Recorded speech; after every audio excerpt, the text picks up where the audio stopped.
Hey, it's Todd Duncan. I want to welcome you to another episode of our Where Success Happens podcast.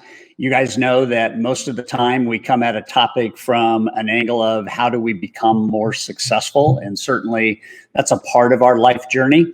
I wanted to add a layer today. I wanted to add the layer where significance happens.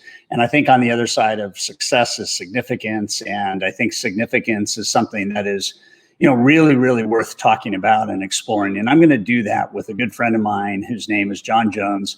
John and I have known each other for quite a while. It's been a remarkable friendship.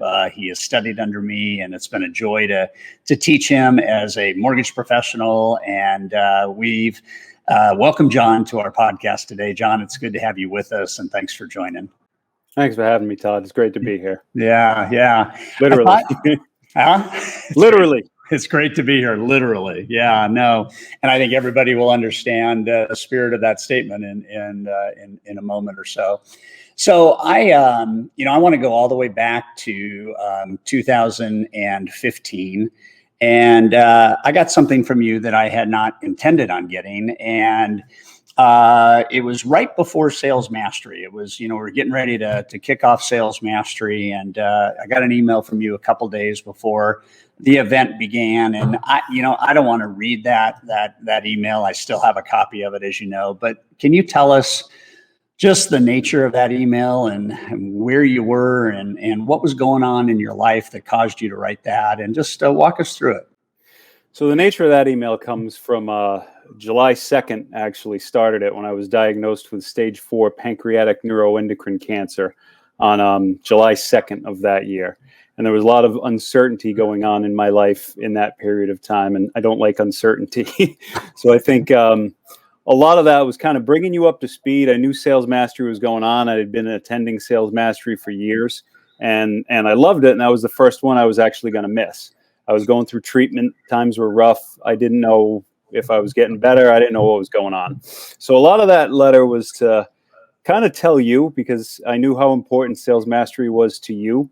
Because fortunately we've been friends for a number of years, and I've seen you backstage, and we've been out to dinner together, and I know how that's you. I mean, there is nothing else other than that. There's nothing that you are better at than helping people like me. So a lot of that was break a leg to you, quite honestly. It was the first one I had missed, and it was at one of those masteries that I made a decision to go all in and buy into this. I met a lot of good friends at Sales Mastery. We were just talking about one of them texted me. Those relationships you got there make a difference and mean a lot. But it was at one of those Sales Masteries that I made a decision to, let's get serious. I've been successful in my career up to a level where I didn't want the level of my business to exceed my capacity to be a good father and husband at both times. I saw what, top producers and all the headaches that they sometimes had. So I just went with what we got, and I went to Mastery. We read High Trust. We read Time Traps. I went to boot camp. I brought my assistant, and we built a system. And I'm so glad I did it when I did it, because those years that I had before it allowed me to build my referral network and my income stream. So that I had told you in that letter, I told you my wife had actually hurt and broken her hip earlier in that year. It was our first test of the year. And then as she recovered is when I was diagnosed. But I discovered, following those principles, the customers didn't go away. There were more of them.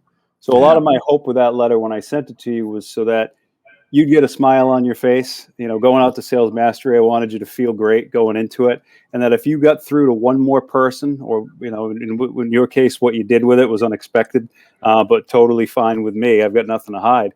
But if we can get one more person to make that decision and do the Indiana Jones and step off the cliff and realize there's solid footing beneath you, just do what's important first, for your family, for your kids, for your business, and it's going to be fine. No matter what you do, it's going to be fine. So that is definitely a mode of significance if you all are really tracking with John. And John, your energy and your clarity right now is just beautiful. And I think back to that email, and I think the thing that really got me inspired as I read it, and of course, not knowing anything cancer stage 4 is ridiculously important and hard to deal with. And from the very, very start, you had a indomitable spirit. And one of the things that was interesting about that email is you talked, and you kind of alluded to it here, but I think what ended up happening, and again, this is 6 years ago or so, your family was, because you had followed high trust, you had followed the methodologies, you were actually not terribly worried about your family. The house was kind of, I guess, as they say, in order as much as it could be in order. Can you just talk briefly to anybody watching this that needs to understand what that means? Well, I think what that means is when, when a doctor tells you you have stage 4 cancer, and the first oncologist told me to go home and get ready because there was nothing they could do for us. I said, okay, well, I'm not ready for that. So let's go talk to another oncologist. And I met, fortunately up here in the Boston area, I went to Dana-Farber, and they've had fantastic teams of doctors, nurses, phlebotomists, parking valets. Everybody there is just absolutely great. And what they were able to do for me and give me time to put everything in order. And that's really, the one thing we talk about is our 86,400 seconds per day, but nobody tells you how many days. Right. When you realize that, wow, I don't know how many days I got left here. Let's get this all in order. So, I was able to take what I had, and I knew at that point, the final chapter in my book was written. I already knew it at that point, that final chapter, that part's done. What can I do between here and the start of that final chapter to make my family's world a better place, first and foremost? What can I do to make somebody else's world a better place between here and there? And so by concentrating and being the type of person I was, analytical, I just kind of game planned it and said, all right, as far as the mortgage on the house goes, let's let this thing run its course. And my kids were 12 and 9. Now they're 18 and 15. And so in order to get there, and I was lucky with treatment and all the time that I've had, but I was able to pay down the house significantly. We've been able to move all of the money into secure investments that are going to take care of themselves, but a lot of making sure the life insurance and especially the disability insurance was out there. And I talk a lot about some of the support I had at one of my companies I worked for were just great and how they supported me. And then telling me, thank God you checked off the boxes you did when you went through this disability enrollment. I never knew anything about disability insurance, nor thought I was going to need it at age 35, and it ends up at age 40. I needed it right after the warranty expired. I needed it. But in order to do that, if I hadn't done what we did the years prior to that disability insurance wouldn't have been there, or would have looked a lot different, to the point where having my house in order meant that the insurance companies were now on the hook to pay me, at least a comparable wage to what I was earning, so that I didn't have to worry about the mortgage payments. I didn't have to worry about my family's lifestyle changing. They're still able to go skiing. They're still able to do the things that they want to do and play ball. And that's what it meant for me to have my house in order. But if I didn't make that decision when I made it back in 2012 or 13, I wouldn't have been in the position I'm in now. And luckily, we didn't lose our house. I hear all these horror stories about people that, just because they didn't check off the right box. And it's... Yeah, no. And you said at the end of that letter, I think one of the things that, and this is the original email, one of the things you said to everybody, and I shared it with a couple thousand people that year, is you said, get your financial house in order.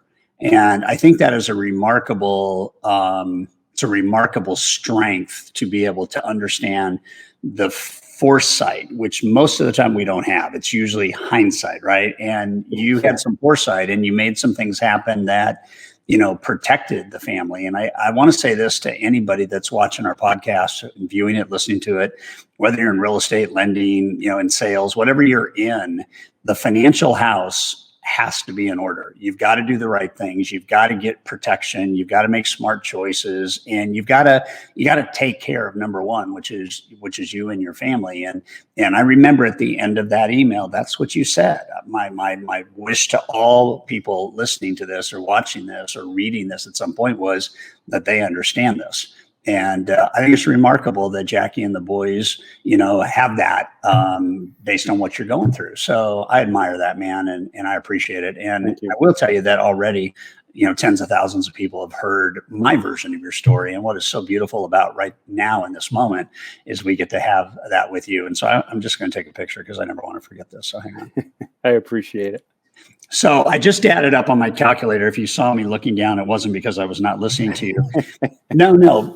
It looks like because you are a fighter and you chose, not to listen to the first oncologist, that, you're somewhere around plus 2,000 days, right? And you look at that and you just go, okay, so whatever we go through in life, it's really important to understand that life has highs and lows. And it also is important to understand that those peaks and valleys exist, and we've got to deal with them and deal with what emerges. Talk a little bit about how you have done that. I mean, how have the peaks and the valleys inspired you, challenged you, scared you? I mean, what did you do? How'd you do it?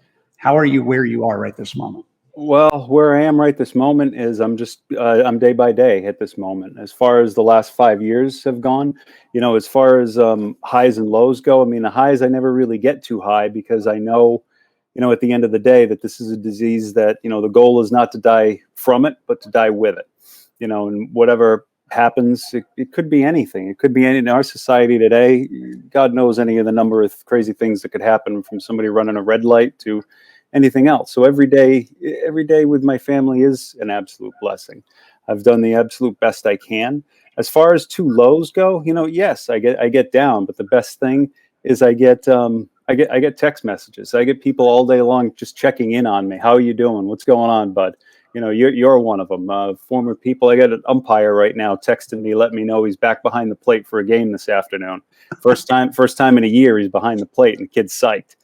So it just that to me means a lot. All the stuff I get players. I got a picture of a player of mine today sent to me, and he's now a U.S. Coast Guardsman up in Maine, and he's driving those boats that go through the 27-foot waves. And he's just, hey, Coach John, I wanted to check in on you, see how you're doing. And and he's hanging off the boat, and he's in his full survival gear, and it's awesome. So those are the ones that tug at the heartstrings a little bit when I get reached out to by players. I've reached out to my former coaches, you being one of them, and just told them, how important that you guys have been to me over the years. My high school basketball coach taught me how to compete when I was physically outsized up against bigger opponents and opponents that were just better than me. But he also taught me how to fight. And if you're going to beat me, you're going to have to earn it.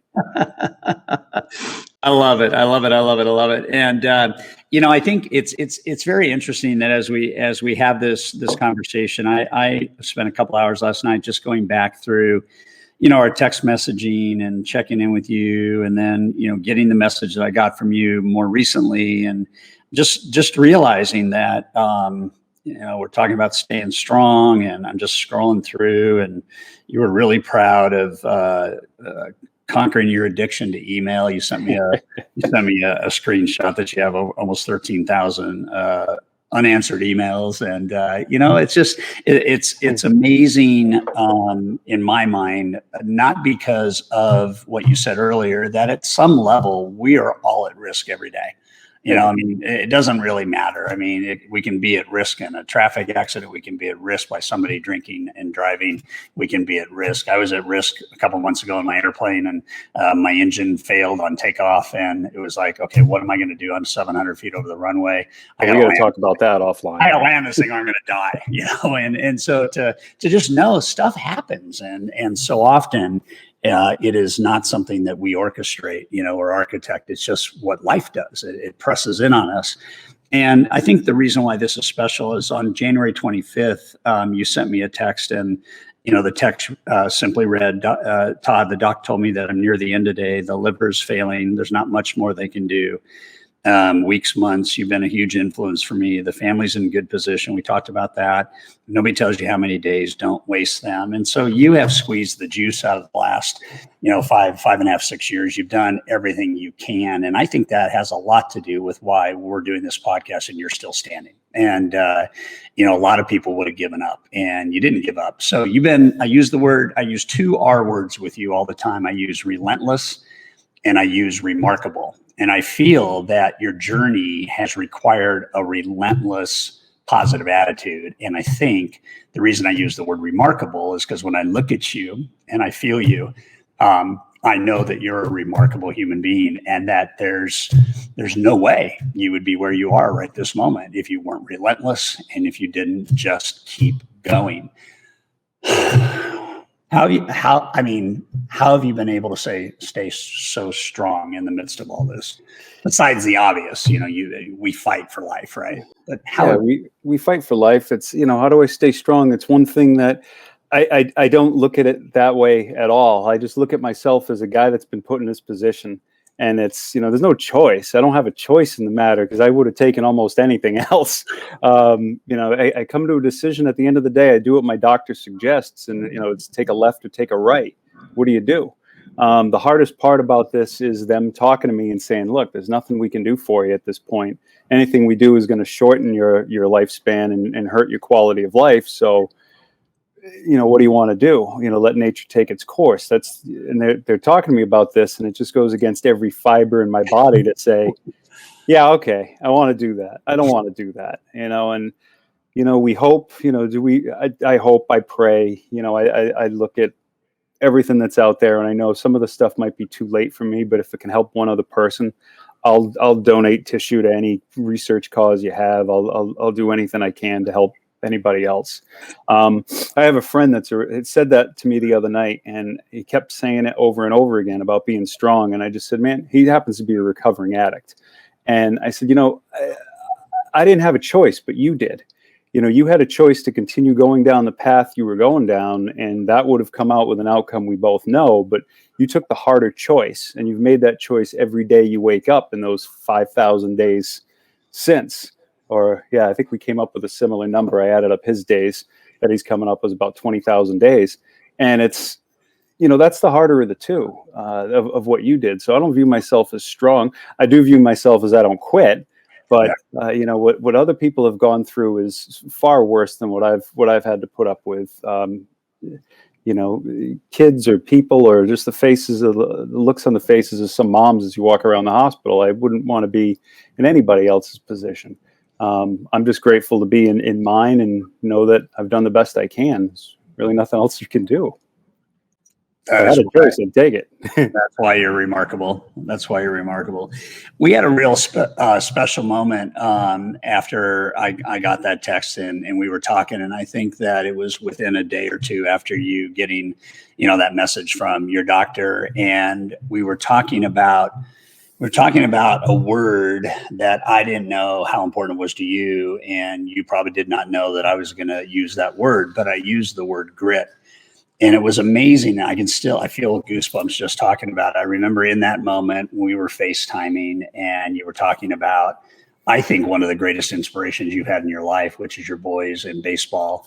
And talk about grit, just talk about it from the standpoint of your family and you, and obviously the listeners and viewers right now already know you have grit, but I thought it was a special moment when we discovered what that word meant together, two guys coming at it from, we're bi-coastal, and all of a sudden, boom. So walk us through that. That was special. 4 little letters, huh? Yeah. You got me crying right now, just so you know. So grit was a word that we came up with. My son plays travel baseball, and a bunch of his friends that he's competed against over the years, everything just kind of came together and they formed their team.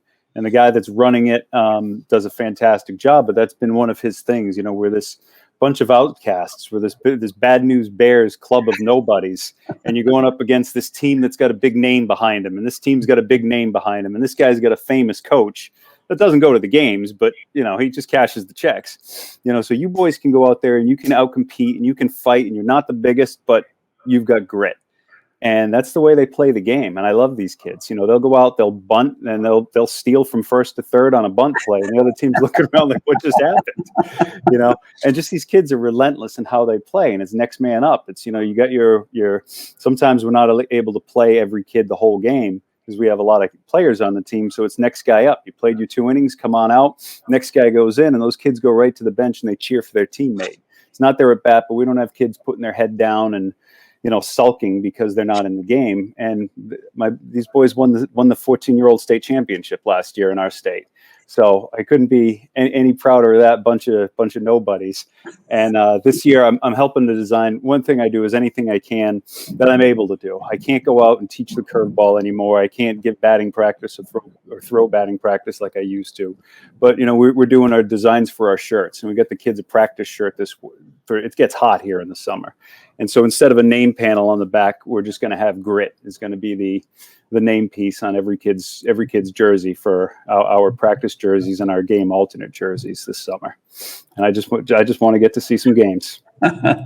Well, and I think it's interesting too that we do lock on. I think in moments like you're involved in right now, and I had a cancer diagnosis, and my situation turned out differently. It wasn't as severe a type of cancer, but it still forces you every time you even anticipate hearing that something like that would happen. Getting the call and being told it changes your perspective. And I think one of the things and I'd like to get your perspective on this, and it might be that there's nothing radically different than maybe what you've already said, but I think having a wife that died from cancer, looking at good friends like you, and looking at attitude versus positive attitude versus negative attitude. I think there's a balancing act between diagnosis and prognosis. And I think, that everybody needs to understand that the prognosis is only that. And if you had accepted the prognosis of that first oncologist, you wouldn't be here to do this. And you chose a different course to get another prognosis. And pancreatic cancer is an ass-kicking cancer. And no kidding. You are upright, and you are positive, and you are clear-headed, and and it's been 8 weeks, 9 weeks since the doctors told you what they told you. You said something to me that you want to make it to Cooperstown. And that held a special moment for not only me having two sons that are 24 and 22, but knowing that your boys are, 18 and is it 15? 15. Yeah. So just talk about how maybe I know baseball keeps you alive. I know making an impact in the kids' lives and Jackie's life keeps you going, but Cooperstown is special to you. Talk a little bit about what you hope for there.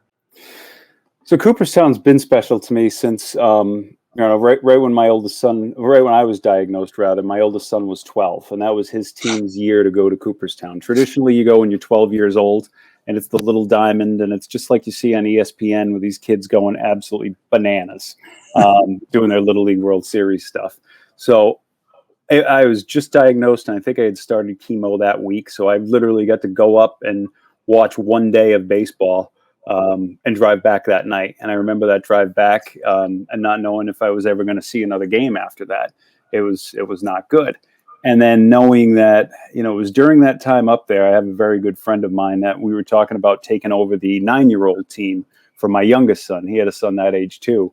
And I remember him, shaking my hand and saying, "We're going to do it, buddy. We're going to bring that team to Cooperstown." I remember shaking his hand and just thinking, man, there's no way I'm going to make it there. But I appreciate it. And that's what was going through my head. He kept me positive, and that became my goal. And at the time it was something like, would we have 1,000 days until Cooperstown? And then we would count it down, and every once in a while he'd send me a note, "Hey, just so you know, 782 days till Cooperstown." No matter how bad it got, every once in a while I just get these random texts of numbers. And then those last couple of weeks, they just kept going down rapidly. And I happen to be wearing my coaching shirt from that trip to Cooperstown right now. I'm wearing my Cooperstown shirt, and I just checked. We are entered for a tournament in Cooperstown this year. It's like a Field of Dreams kind of place with corn being raised in the outfield, and it's fantastic. But as I just checked, there's 150 days until that. So I will grab my pitch counter that I keep when I had to have major back surgery, and they told me I couldn't move for 6 months. I'll come down in the morning and click one pitch and put it down, and I'll come tomorrow morning and I'll click one pitch. well, I got 150 days until Cooperstown, and I'll start clicking my clicker. Oh, I love it. I One love more it. day gets me that much closer. When you think about it, you can start playing. I'm a loan officer, so I'm going to play math games with myself. Hey, it's already been 15 days. That's 10% of the time you needed to get through there. You're that much closer, and you can just reset and just play number games. That's what loan officers do. We're very good at that. I love it. Love it. What are your boys' names? Robert and Patrick. Robert's 18, Patrick's 15. Yeah. So I'm just going to say to Robert and Patrick, your dad's a stud, and you know that. And his life has impacted a lot of people, and it's going to continue to impact. And I'm proud of you guys, the way that you've stood strong with your dad on this, and obviously wish you guys the best. Talk a little bit about you and Jackie, and just how much she has helped you get through this, and just like as a husband, what's important about this journey. Well, from her perspective, I worry more about, obviously I worry about the boys. I worry about her more than anything else. And she's just absolutely been a rock, for most of the time. I've been able to take myself to a lot of treatments, but recently I just can't anymore. So, with COVID, she's been working at home for the greater part of a year anyway. We're kind of used to that setup. So she's here. She can support me. She does anything I need. I try to remember to say please, because she appreciates that. But she'll make me my shake in the morning of, Ensure protein and Ensure protein this and a banana that and a 700 calorie shake. I'll drink in the morning to get some food in me, and then take my medicine and fall back asleep for a couple hours. But she's there, and she does not get too high. She does not get too low. She's just steady as she comes. So, there that I know I can count on. There's always somebody there. If I need to get up and she's in the kitchen, I can walk over and just grab her and give her a hug. And she helps me get through everything. Sometimes I just want to hold a hand for a little while as we're going to sleep. Absolute world, just to be comfortable and have somebody you want to be with. Yeah. Awesome. So I think, the final thing I'd like to just talk to you about is the idea behind coming from where you are right this moment. And then at the front end of our time together, if you can impact one more life. And what I told you about is I think tens of thousands of people, maybe hundreds of thousands will be impacted by this. What is your, besides 86,400, which could be just what it is, what's your message to people? Because a couple times you have said to me that your spirit going through this is hoping for the best, preparing for the worst. And, the wake up call that hopefully thousands and thousands of people don't have to experience, because you have a message at the tail end of this about just life and priorities. So let's take that piece to the finish line, and tell us your thoughts on that. And what would you encourage everybody who's listening to this to really think on? Stop getting ready to get ready. Just do it. It's really not that hard. Read a book, do something good for yourself. What was the other one we say a lot is, when the student's ready, the teacher will appear. And I find that true in every phase of life, whether it's working with you or some of the great people I've worked with. It could be other baseball coaches. It could be, had the opportunity to work with Jocko back a while ago, and learn and listen and talk to him and get close to him is quite an experience. Having been close to him, I can tell you I know that. He's a big human. But I do it now. Don't wait to get around, because you just don't know how many days you have left. I kind of pondered through my first 10 or so years in the business, and then really decided to get serious about it. And thank God I did when I did, because had I waited and the numbers would have worked out differently, as they easily could have, then I wouldn't be able to stay in my house, with my wife and kids comfortably. I'd be looking for other arrangements or moving back in with somebody's family. And that's just not what I wanted to be. I've given my wife and family everything I think you could as a father. They've never wanted for anything, I'm sure of that. And, you've got a beautiful house and you go to great schools, and there's nothing better I could do as a father than to give you everything that you need. Now the rest is up to you guys. My oldest is going to be fine. I worry about my youngest, but he's got a great support network around him. And my wife will be fine. She's a rock. Yeah. I think the absolute diamond in that thought process, John, is someday could be today. And we spend so much time, someday I will, someday I will, someday I will. And I think beyond immeasurable things that just in this half hour together, I think everybody can learn by, it is you may not have someday. You may not have anything other than today. And what I would like to encourage everybody to do is to do, my friend Zig Ziglar used to say, it's time for a checkup from the neck up, and that's just like up here, man. And especially coming out of a season like we have in mortgage with rates being as low as they have. And even talking to a couple of CEOs the other day about the relentless pressure success puts on people and how it really just should not be that way. It doesn't have to be that way.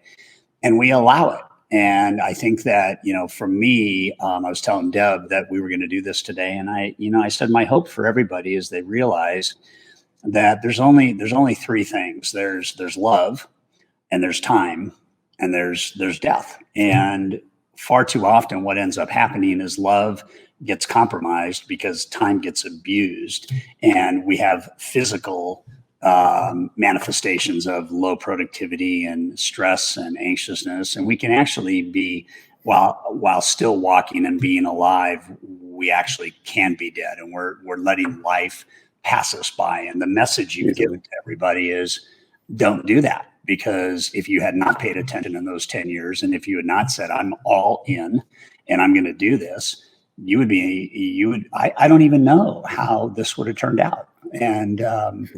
And for me, it's a remarkable demonstration of treating all the time that you have with reverence, and understanding that every minute is a gift, and those minutes are made up of seconds. And it's 6 years, almost 6 years from that note, a couple months away from 6 years. And the fact that we're having this conversation, which is so cogent and so clear and so amazing, is just testimony to who you are as a man. And it's just an honor to be your friend. And well, it's much appreciated. You've been a fantastic friend to me over the years for no other reason than that's just genuinely who you are. And you're just genuine.